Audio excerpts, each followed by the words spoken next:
असलामुअलैकुम तव्हां ॾिसी रहिया आहियो TN न्यूज़। आऊं आहियां शाहिद समूह।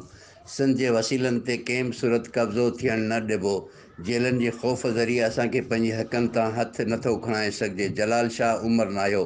ख़बर मूजिबि सिंध तरक़ी पसंद पार्टी जे अॻवान जलाल शाह उमर नायो, अयाज़ लाशारी, जमील समूह ऐं ॿियनि दाबिती प्रेस क्लब में साफ़ियुनि सां ॻाल्हाईंदे चयो त पंहिंजी धरती बचाइण लाइ एहतियात करणु बि ॾोहो थी वियो आहे। बैरिया टाउन जी वालार ख़िलाफ़ एहतियात खां पोइ पुरअमन कारकुननि जे घरनि ते चढ़ायूं करे उन्हनि खे हिसायो पियो वञे। जस्कम चेयरमैन सनान कुरैशी समेत सभिनी क़ौमी कारकुननि मथां कूड़ा केस ख़तमु करे उन्हनि खे आज़ादु कयो वञे।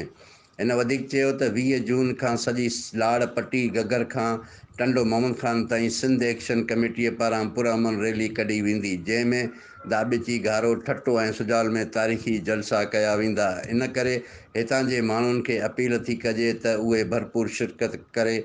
इन मौक़े ते पोरियत मज़ामत अॻवान एजाज़ जाखरो, जब्बार बंबरो ऐं ॿिया पिणु मौजूदु हुआ। जी ज़मीनुनि जी जेका लताड़ पई थिए उन जी पहिरीं ॾींहं खां वठी असां न सिर्फ़ु मज़म्मत कई आहे पर उन जे ख़िलाफ़ु पुरअमन जदोजहद बि कंदा पिया अचूं ऐं इन जो ई नतीजो आहे जो सिंध हुकूमत या ज़रदारी लीग उहो सिंध जे पुरअमन क़ौमी कारकुननि जे ख़िलाफ़ु अण ऐलानियल जेको ऑपरेशन शुरू कयो हुयो उन जी बि असां न सिर्फ़ु मज़म्मत कई पर उन मां बि असांजे साथियुनि खे भोगणो पियो। असां जेल जूं सख़्तियूं बि सटियूं पर असां पंहिंजो जेको आहे जदोजहद आहे पुरअमन सियासी जदोजहद आहे उहा जारी रखंदा पिया अचूं ऐं इंशाअल्लाह असांजी उहा जदोजहद जारी रहे। टीम सां गॾु शाहिद समूह, TN न्यूज़, दाबेची।